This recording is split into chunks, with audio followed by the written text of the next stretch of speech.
Hello and welcome back to Might and Magic 3 Isles of Terra.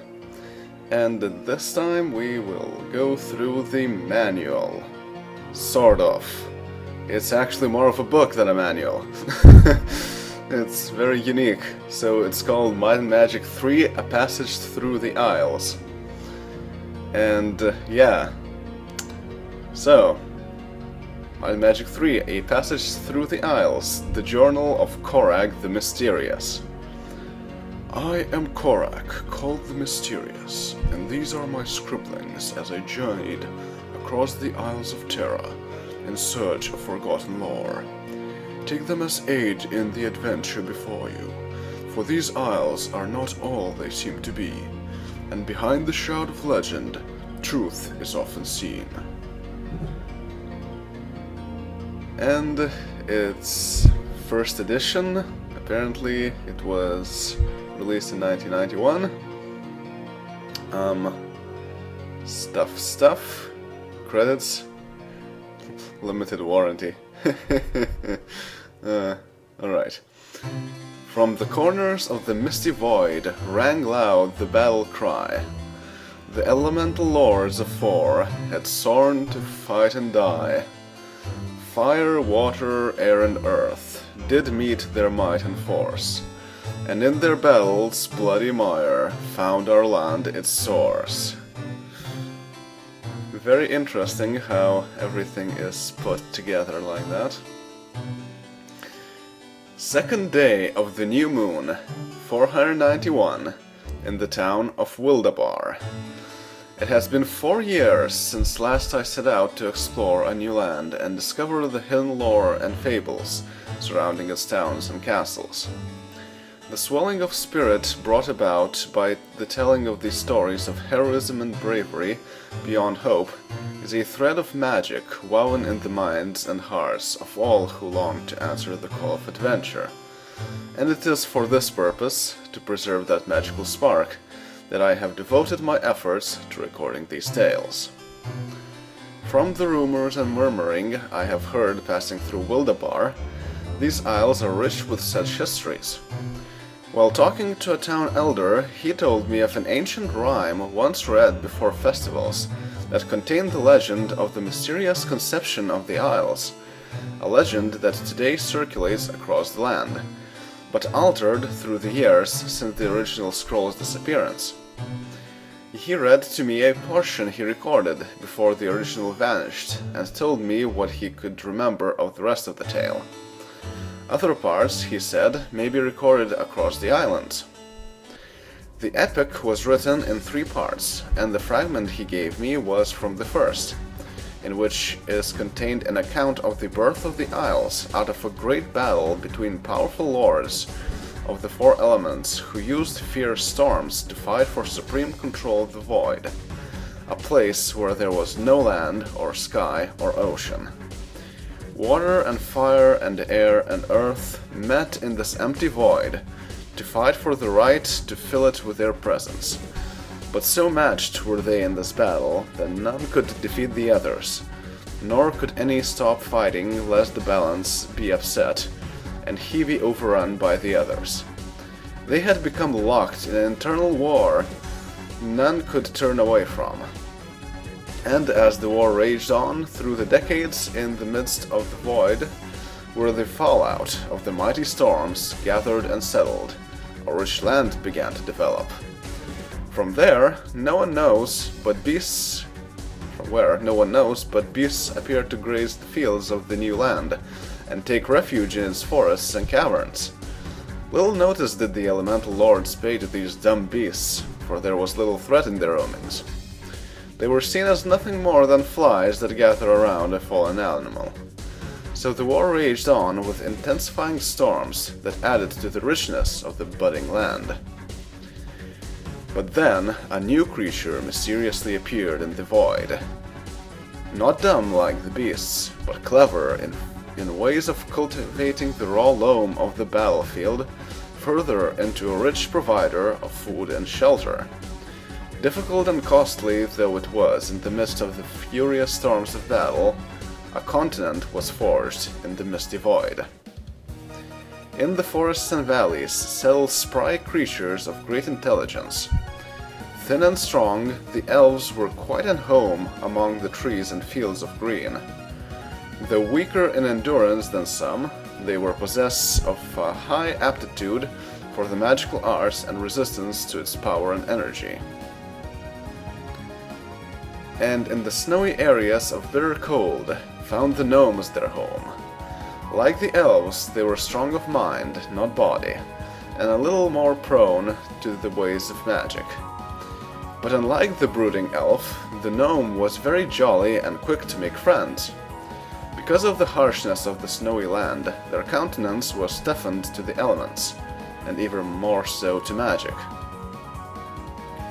Sojourned then in the desert sun the dwarf. Small but mighty, they survived in the turmoil of the stormy war, for little of the elemental realm could do them great harm. After all, it would take a strong creature to find a thriving life in the lands of sand. With little power over magic, dwarves found their strength in solitude among the dunes. And I think in here they actually messed up and changed the two things around. But who really knows? Right, and in the swamps and bogs settled a tribal people of great strength and endurance. So strong were they that fire, electric, and cold could hardly harm them. Because they lacked the greatness of mind for magic, they had to rely on their ability to fight to survive, and that ability was developed to great heights, for the half-orc lived for battle and saw the opposing of men as the greatest of endeavors. But scattered across the many diversities of the newfound land, humans wandered and made places for themselves among all others. Able to resist all the elements and magics, and learn in the ways of the mystical arts, they were well equipped to settle where they wished. Soon they thrived across the land, and with the others began to tame the beasts and cultivate the fields. With the arrival of the conquerors of land, the elemental lords realized that while they fought among themselves, the very prize for which they were slain was being taken away from them by little mortal beings, who in their eyes were no better than the dumb beasts. Each would try to vanquish the mortals with a great storm, but because they could not remove too much of their force from the war, the mortals were able to withstand them. In fact, the storms of the elementals were less severe than the effects of the war itself, so the elementals had to find another way to purge the void of these intruders. So an agreement was made to halt the fighting for one day, and devote all their powers to create one great tempest of such destructive power that none could withstand it for even an hour. Air gathered together the strongest of its winds to blow the sands of earth with such force to tear away the flesh from mortal bone, and water prepared a flood to wash the fallen mortals to the center of the void, where fire would then bake the mire into solid stone. Even combined in total unity, the mortals could not survive a day of such torrent. So little hope was there that in the darkest hours, before the great destruction, all merely stayed in their doomed homes, and the helplessness in their hearts made the greatest cry for mercy any world has ever known. Fourth day of the new moon, 491. The quest begins. After searching for the right opportunity, I have finally found a group to set across the Isles with, in search of the lost parts of the legend. A band of 4 fighters and a healer have enlisted me as their mage, not knowing the fullness of my power. We are to travel to Swamp Town and receive a scroll, which we will then deliver to Fountainhead. The leader of the party, Asa Milchima, has agreed to take a circular course to allow me a wider search for the lost pieces. We will be traveling across most of the islands, skipping only the smaller ones. I will be receiving a smaller share of the reward for delivering the scroll, but it is the search and hopeful discovery of forgotten lore that calls me to this adventure, not the promises of wealth. Assuming all to be in order, we will set out tomorrow for the Isles of Illusion, where I will search the 2 castles said to be laid out in ruins upon the sand. From there, we will travel to Buzzard Bluff, where we will camp for the night. The next day, we will journey through the Evermoors and north to Swamptown, find the scroll, and most likely spend a pleasant night in a local inn. From there, I will lead the expedition to Serpent's Wood, the original settling place of the dwarves, and on through the Frozen Isles, where we will camp a second night. Then we go to Leper Canyon and straight to Fountainhead. 4 days the plan, but it will likely extend to double.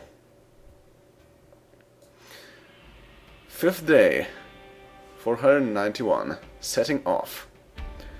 Today, after much preparation, we started our journey across the Isles of Terra. This group I've joined is far more powerful than I had earlier believed. Rather than renting a boat as I had thought we would, the healer, Rafa, stood at the water's edge where earth meets ocean, and stretched her arms wide. All was still for a moment. Then a strange wind blew the corners of her robe, and there seemed to be a disturbance in the waters. Fog rolled in, thick and choking, and in the midst of it appeared a ghostly galleon, riding on the swelling waves. It was truly a most impressive sight, and a little unnerving too. The ghost ship took us across the waters to the closest of the Isles of Illusion, where we are now resting before entering the castle ruins. But I still don't know from where it came, or to where it returned, for as soon as we stood upon the shore, it drifted away in the silence of the fog.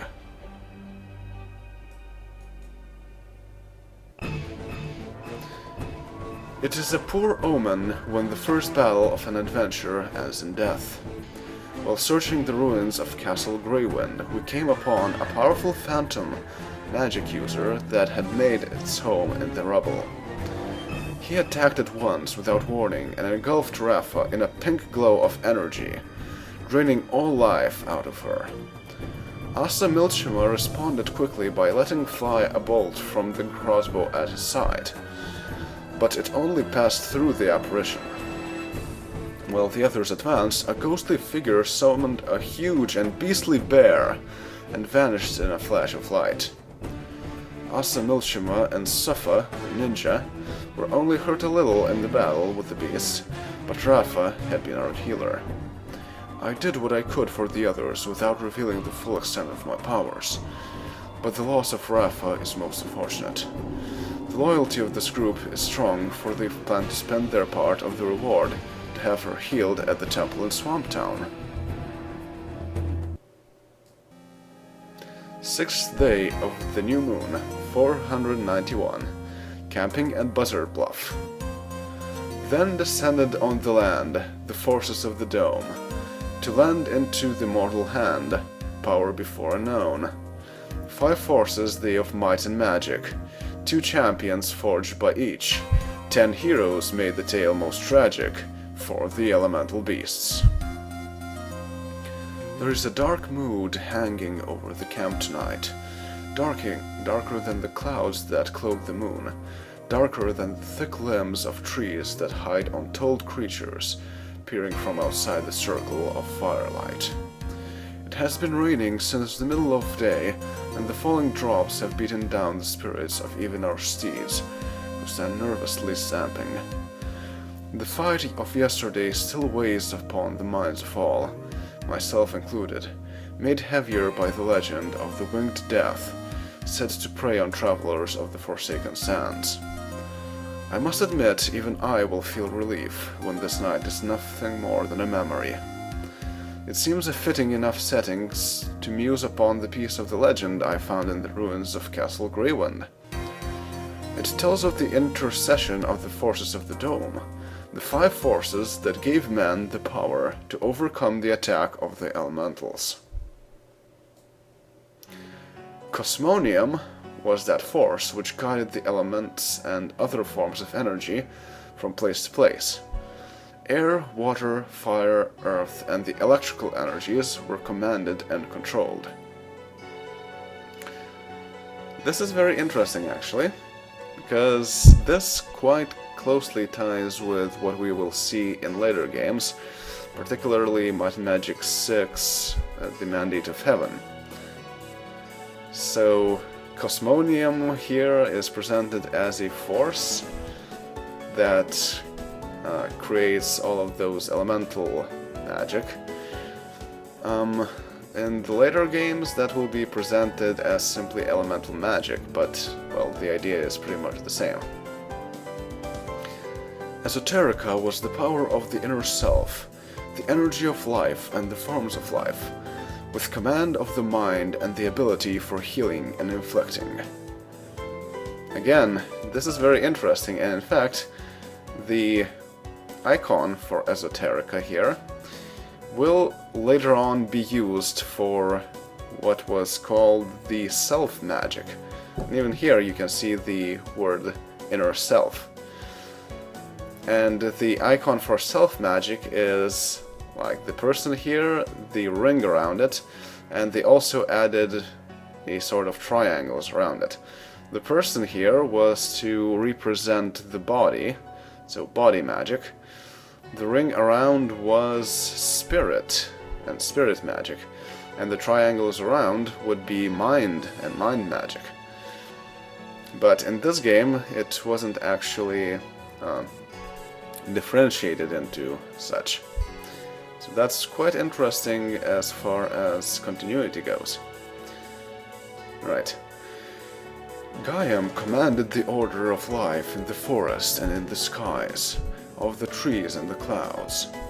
The manner and temperament of nature and the wills of the beasts bowed to its influence. So this is another type of magic that was only seen in the second generation of Might and Magic games. And it's something that, well, the manual will explain a bit later. But this icon, I think something like that will later on be used for the light magic. Interestingly enough, that's one thing that was in the later games, but not in this game. So they probably simply took some ideas from here. Then, Bellum, which was the essence of war and violence, which manifested itself in the darker moods of beasts and violent turns of weather, like the storm tonight. And Lurkane, that invisible, silent sheet of clandestine power that slipped its works into the world unseen. These were the forces that silently watched from their perch above the clouds as the elementals did battle. According to the legend, they never joined the fight, but when they discovered the elementals' plan to destroy all men and beasts, they had pity on the helpless mortals, and gave them the secrets of their powers to defend their lives. Other tellings of the tale say the forces of the dome feared the elementals would be so amazed at the strength they possessed, when joined together they would unify and attack them in their lofty home, pulling them into never-ending battle. For whatever reason, the forces taught we mortals of their power, 2 to each force, and made 10 champions to drive back the elementals before they could pull their ranks together. To the elf, Cosmonium opened the secrets of how the elements move through the void, giving total control over fire, cold, energy, and electricity. In padded armor and armor with a staff, the first great hero set upon mastering his control over the elements, and created many powerful incantations for the coming battle. He was called a sorcerer. I remember the thrill of discovering the power and beauty of lightning, my personal favorite. In my youth, camping on a rainy night with a band of adventurers like this dark evening, I would sometimes fire a bolt at a nearby tree just to startle my companions. An act I'm sure our fallen comrade would strongly disapprove of. And to another of the elfinkin, Cosmonium showed the way to make a shaft of wood travel straight and true to its mark. This was named the Archer, and girt in armor of chain she was, the second of the heroes to emerge. Due to their common origin, she was able to use the spells created by the sorcerer, but only to a limited degree. Most of her energy was spent in the study of the bow. Next, Esoterica took a gnome and trained her in the healing ways, revealing the secrets of the mind and body, unlocking the power to make good or render bad one's constitution. A most powerful hero was this, called the Cleric, in her splint mail, helm and shield. To heal the fallen comrade and destroy the weakened foe was her pledge. Another gnome was taken thus and taught the healing ways, but much emphasis was also given to the use of weapon and armor. A most noble champion called Paladin was he, and a frightful foe to face. Clad in the strongest of armor and wielding the weapons of truth and right, he was to become one of the greatest of the legendary figures, inspiring much lore and many followers. Then Gaia made its choice in the dwarf to champion its cause. Many languages were revealed, empathy with plants and beasts, and the patterns of seasons and stars. Seekers of the living land endowed in a smallish figure to command the forces of nature to do her bidding, commanding great storms and flurries and swarms to do battle, but also calling upon the natural healing of nature to help the fallen. As devoted to the land as the cleric to the body, this new one, called the Druid, would sacrifice her being to maintain the orders of nature. In leather, the Druid traveled with barely a sword to swing. A storm such as tonight's would hardly be worthy the talents of such a champion. When the force Gaiam gave empathy with the forest to the dwarven champion, it's called Ranger, a dark and mysterious one was indeed created.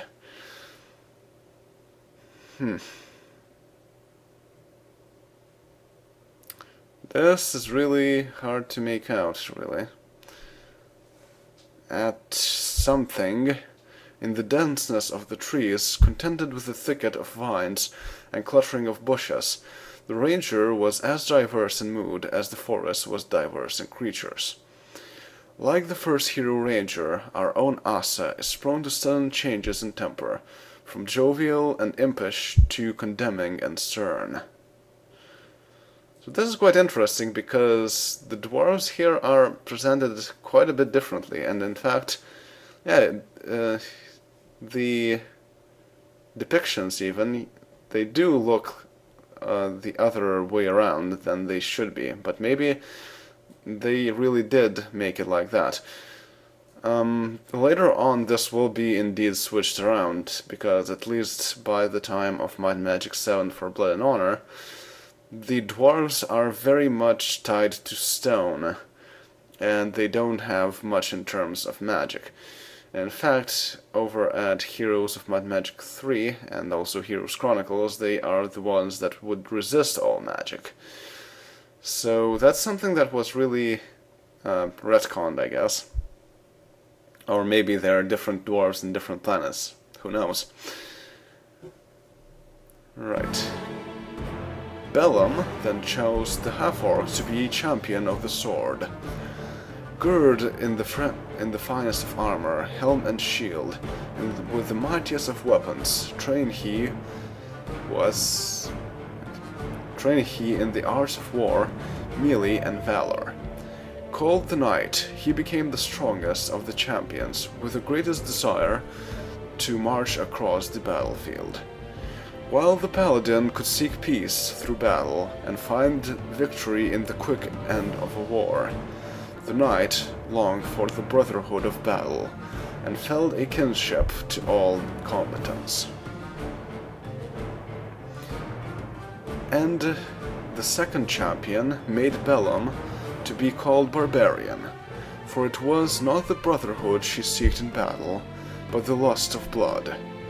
With the greatest endurance of the heroes, the barbarians seek the thrill of rushing into battle. Clad only in scale armor and wielded her shield, she wielded her shield and great hammer against the armies of her foes. In all the statues and tapestries I have seen dedicated to the likeness of this champion, she stands high upon a mountain of fallen warriors, a helm of horns upon her head. Lorcain, then, the last and most mysterious of the forces, took 2 humans to his cause. The first was taught to move in the invisible folds between the places of here and there, and travel unseen and unheard. Known as the Robber, he was able to work with mechanisms of locks and traps, hide in the faintest of shadows, and advance upon his foes to deliver a fatal thrust of dagger in the back. In mail of chain with shield and dagger, a crossbow hanging at his side, he moved in the leaves like a feather. And the 10th champion, made for battle, was strong in all attributes of fitness and mind. Called the Ninja, a most powerful warrior was she, with special weapons created especially for her mastery at arms. A mastery not even... again, it's hard to tell what this word is. Old? Something old. By the mighty knight, bound to a life of solitude, alone even among the other champions, her discipline of body and mind consumed every moment. She was called the Silent Warrior, for she possessed the stealth of robber, even in her chainmail, and was never known to speak. These 10 were the champions of the war against the elementals, where mortal man was taught the arts of magic and ways of war by the 5 forces of the dome: Cosmonium, Esoterica, Gaiam, Bellum, and Lorcain. The forces that are above the clouds, above the stars, that indeed guide the stars through their journey across the night. Now my time at watch is done, so Sufa comes to relieve me. Tonight I must rest well, for tomorrow we journey across the Evermoors, and that is no place to be when weary. 7th day of the new moon, 491, in Swamp Town. Today we arrived in Swamp Town after a surprisingly easy journey through the Evermoors. There were only a few small battles along the way as we came across wandering animals and insects. Although the danger was small, it was a good workout, for any small mistake could cost dearly. After entering the west gate of Swamp Town and finding the giver of the scroll we are to take to Fountainhead, Rafa was taken to Temple Moonshadow. It was by luck alone that the others had barely enough to pay for the services of the monks, as the boat we rented to carry us from the Forsaken Sands to the Evermoors dug deep into our party's pouch. The reward of delivering the scroll will hardly do more than recoup the fee of Rafa's resurrection. With Rafa's return, a room was then taken at the inn where I now sit writing these notes. The others are relaxing, as it were, in the tavern where they are telling Rafa of all that happened in the past 2 days. My hopes of finding more of the legend are failing after talking to others I have met around the town. While visiting the guild, there was one who had just returned from the Frozen Isles, where he had been searching for the rhyme himself. He told me there was no part of it to be found in the northern regions, and was very happy to see the fragment I returned from the ruins of Castle Greywind. I told him the tale the Elder of Wildabar spoke to me. After the battle was over and the champions had used the powers the forces of the dome gave them to drive the elemental lords to the corners of the void, the five forces picked up the land that had been the battlefield and moved it through the heavens, from the gates of the ancients to the gates of Terra, where the land was set in the midst of water and broken into isles. While the forces were carrying the isles through the stars, the 10 heroes built towns to protect the people from the monsters and beasts that roamed the land, and they trained others in the disciplines they were given by the forces, starting a long tradition of skills that has carried over to present times. Great walled towns were built to provide shelter and protection from the outside wilderness, and be a place of haven for those adventurers who traveled across the new land that tried to tame and conquer its growing life. They were exciting times of adventure and bravery, but there was a need for places of healing and trading and training, so in the towns were raised dwellings where all the services an adventurer needed could be received. There were places of weaponry, houses of ale and feasts, 5 houses of healing where the mysterious monks who tended them paid homage to the forces for saving them from the elementals, grounds for training in battle skills, mystical schools for heightening one's magical prowess, and places where the weary could rest in safety and store their goods and find others to replace a fallen companion. It is in these foundations that our town dwellings of today find their source. In the blacksmith's shop, workers of steel and iron forged new weapons of destruction and repaired the broken implements of warriors. There was a lucrative trade of wares from many places abroad, and all the needs of dungeon lurking, such as rope and torch, could be found. It was also a place to find the finest in armor and protective wares, and unknown mechanisms or weapons could be identified and their uses and value revealed. Of course, the excess in a traveler's pack would bring a decent enough price to pay for a good time in the houses of ale. The inn was a place where the weary could rest behind a locked door and under a roof to protect from the falling rain. But the inn was created as more than just a place to take a much-needed halt in traveling, for young adventurers seeking the thrill of battle and discovery of untold wealth could sign in the registry and wait for a party in need of help to enlist his services. Oftentimes, when enlisting the aid of those you meet roaming the forests and caves and ruins, he will bid you meet him at the inn where he had registered last before joining you on your quest. Taverns were built where the ale flowed as profusely as the rumors of the loosened lips of explorers and warriors, who came to these rowdy bars for a healing that could not be found in the temple.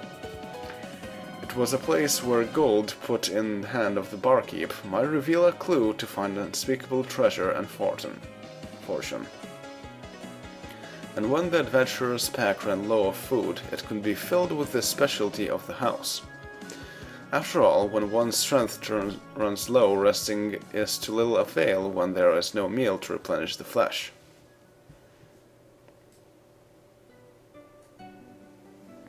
And for the fallen and injured warriors, temples of healing were erected to the forces of the dome.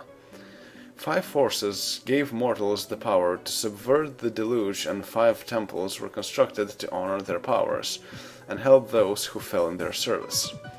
Warriors with any affliction could find cure from the mysterious monks that tended these sacred shrines. Flesh would be restored and curses lifted. And it was believed that special blessings awaited those who donated a portion of their booty to these shrines. But those portions of gold and treasure that were not donated to the sacred monks were under constant threat of becoming another's booty. So the builders of the towns made a sturdy and secured cage and commissioned strong golems to guard it.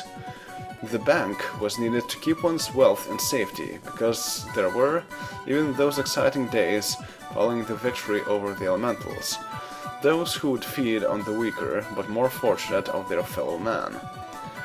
Though fallibly secure from theft, the bank was safer than the skin tents of the adventurers' camp.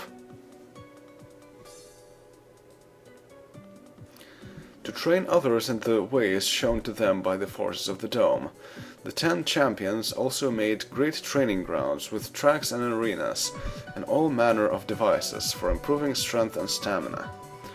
For a price, any adventurer who had come from a long quest or journey could seek the help of specialists in all of the arts of battle to advance in the skills of swordplay, archery, and all other methods of melee. A person's stamina and endurance in battle could also be enhanced by the techniques of the masters of the grounds.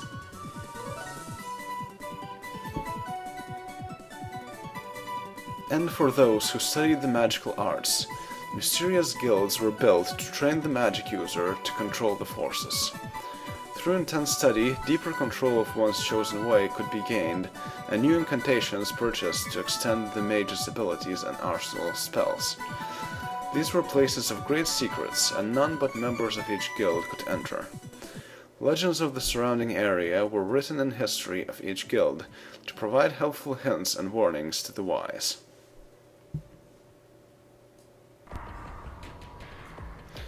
Eighth day of the new moon, 491, the Frozen Isles. Tonight we are camping in the chilly environs of the Frozen Isles. As I suspected after talking to my fellow searcher in Swamp Town, there is no sign of any part of the legend around these frozen woods. We searched the snowy wild for many hours, but there was little more than ice to be found gleaming in the sun. After being denied entrance to Castle Dragontooth on account of prior dealings with our healer Rafa, we decided to camp in the frozen woods of these isles and keep fire watch, which is what I do as I write this. I've had more comfortable nights, but there are no hard feelings toward Rafa. It is, after all, much easier crossing the ocean with the use of her ghostly ship. I will miss this group when we part ways in Fountainhead, but there are other things that call me. This has been but a tour for me. The real search is not for legends and lore, but my nemesis, Sheltem. From the very beginning, he has seen these isles and all that lives upon them as his enemy, and twice he has planned their extinction. Now that these isles have rested in the gates of Terra, I'm sure he has not given up his crusade to destroy them. I know not what plan he has set in motion, but I see his work in all that is chaotic. I have been making these notes as a record to leave behind for any who will join me in my search for Sheltem and his evil plot. I believe the ancient pyramids play into his schemes, and that is where I will begin my search when I set out again.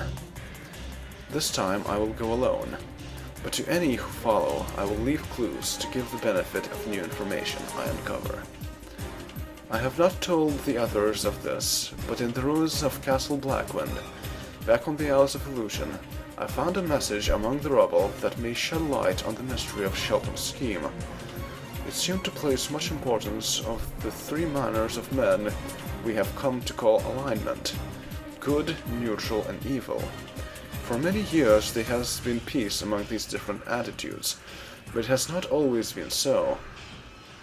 There once were many wars fought over the differences of these 3 alignments, and perhaps it is Sheltem's plan to rekindle this ancient rivalry.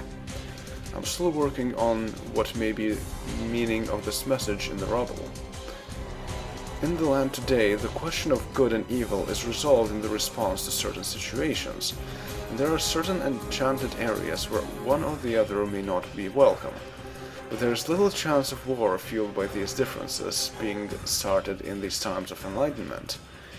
Nevertheless, I am sure the subtle differences of these 3, good, neutral, and evil, play into the schemes of Sheltem. I will stop writing for tonight, Asa will soon come to relieve me of my watch. It has been a pleasant trek across the Isles with this group, pleasant save for the death of Rafa. Thank the forces of the monks of the temples can lift the conditions of ill that inevitably befall the adventurer.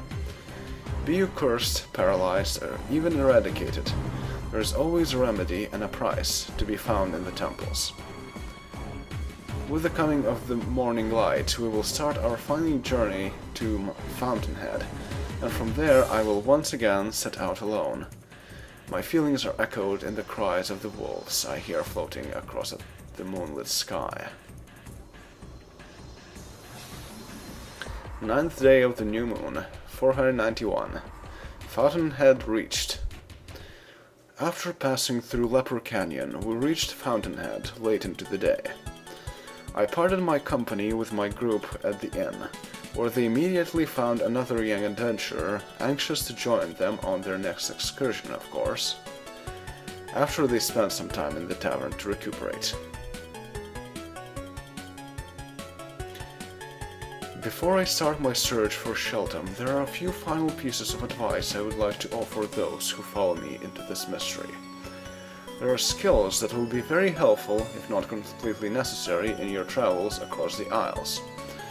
You must find their masters to teach them to you, and be prepared to pay the price. Here are some of the more helpful of these skills. Cartography, to help you keep better maps of the areas you visit. Danger sense, which will give you the warning of monsters you will not see until it is too late. Detect secret passages, so not to miss out on hidden opportunities. Mountaineering, to gain access to the higher regions. Pathfinding, for cutting your way through dense forest. Swimming, for crossing shallow waters. And always keep a full spellbook. When you have mastered the spells you know to such degree that you are prepared to learn others, gain membership to a guild and learn what you can. Seek the wandering mages who sell these memberships. The price is small to pay to have the right incantation when needed. And if you gain a spell from an enchanted pool or buy it from a traveling teacher and have no explanation of its use, go to one of the guilds for its description. Remember to keep a good supply of gems, as some spells require the power locked inside their crystals. These are the spells available to the novice in the ways of magic. Awaken, pulls all sleeping adventurers from their slumber. Detect magic. If there is a magical item in the pack of the caster, this will make it known, and reveal the number of its limited use. Use this to discover the nature of a chest of treasure. Elemental Arrow unleashes the power of the elements upon a single enemy. Expel a bolt of flame, electricity, acid, or ice upon your foe to rob him of a little well-being. First Aid. An adventurer's minor wounds of battle can quickly be healed with this anointing incantation. Flying Fist summons an enchanted gauntlet to deliver a stinging punch to a single foe. Light provides a magical light to illuminate the darker areas. All spells were forged through the mysteries of Cosmonium, Esoterica, and Gaiam, and only those classes devoted to their study can cast them. More powerful spells await you as you advance in your abilities. It will also be necessary to gain protection from the 6 forms of damage that are delivered through the use of weapons and spells. These forms are fire, electricity, cold, poison, energy, and magic. Each race has a natural strength against some of these, and further protection can be gained through spells and enchanted items. As you travel from town to town, there will be many occasions to enlist your services to others in need of help. It would be wise to accept their challenges, for there may be great rewards in their completion that will help in future dealings. And while all hope is gone, be it in the face of a great dragon, or surrounded by too many orcs to dispatch, you may call upon the benevolent hand of Mr. Wizard to carry you back to safety. He will always answer the call of help, but be warned that he will also extract the toll of experience from those he rescues. A mighty warrior can soon be rendered weak if he calls for the help of the wizard too often. It is best to resolve a situation without his help, if any solution exists. But new adventurers find favor in the heart of Mr. Wizard, and those he will help without fee. Now I must prepare for my search for Sheltem. Take these notes and use them as you can to discover his schemes, and together we may be able to thwart his plot. Search for the clues I will leave behind, and good luck to you on your journey.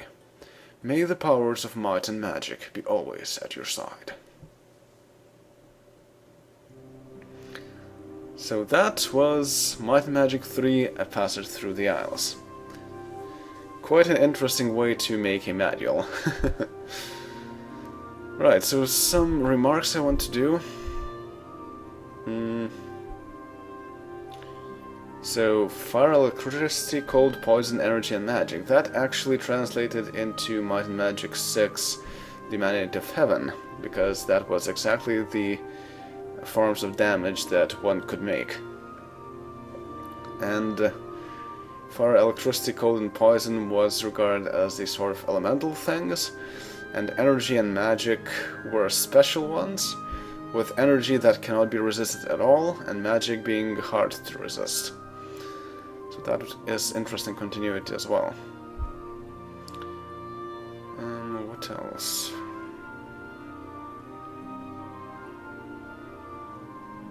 Yeah, ancient pyramids will be quite important to the plot.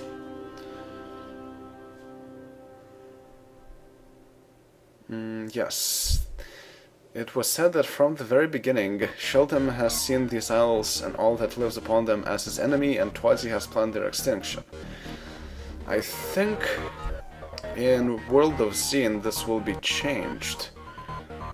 Maybe when writing this, Corak was not really aware of what Sheltem actually was planning, because Sheltem is actually the guardian of Terra. He was appointed to protect Terra from any harm. And so this here would be counter to that directive, and that was a directive he followed to the letter. He mismanaged things, yes, but I don't think he would plan the extinction of those living on Terra. Right, Force of the Dome is interesting. I'm not sure what is the agreed source of them. Probably I would say that they are sort of natural, like the elementals are, but they may have something to do with ancients as well. Yeah, these are all class descriptions.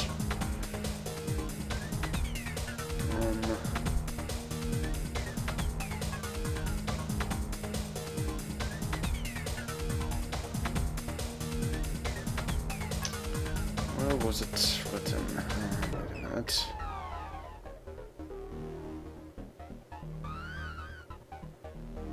Not here. Yeah, here. Well, first off, back at the beginning of the document, it was said about the elemental lords and their fight and how land was created. That very closely echoes the manual from Might and Magic 2: Gates to Another World. And this was actually not about how the planet of Terra was created. Even though from other games, especially Might and Magic 8 Day of the Destroyer, and also from Heroes Chronicles and whatnot, we also know that planets are also supposed to be created by the Elemental Lords. But this description is actually, as said here, wait, was it said here?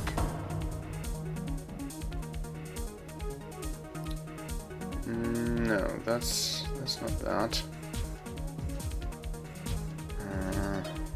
There, yeah, this was that. So it was said that Force of the Dome gave them to drive the Elemental Lords to the corners of the void, something we already know from Gates to Another World. 5 forces picked up the land that had been the battlefield and moved it through the heavens from the Gates of the Ages to the Gates of Terra. that says that all of that description was actually about the creation of a Varn that traveled to Terra, and where the land was set in the midst of water and broken into isles. It's not actually purposeful that it was broken into isles. The Varn was set to be integrated into Terra. However, it crashed, and it broke into pieces, and the Isles of Terra that we will be seeing are actually pieces of that Varn. So that's something interesting that was mentioned in other sources, but not in the manual. I think that is all that's there. The whole creation of those Isles of Terra is something a bit controversial, and not everyone agrees with everything, but this is basically the general consensus, I guess.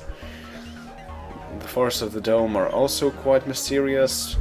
We do know that ancients do elemental manipulation when creating the Varns, but whether they are the ones who control the forces of the dome, or whether they just use the forces of the dome to get what they want, is a bit of a mystery. Alright, so that will be that. That was my Magic 3, A Passage Through the Isles, and I will see you in the next episode when we will actually start the game for real. See y'all then, later.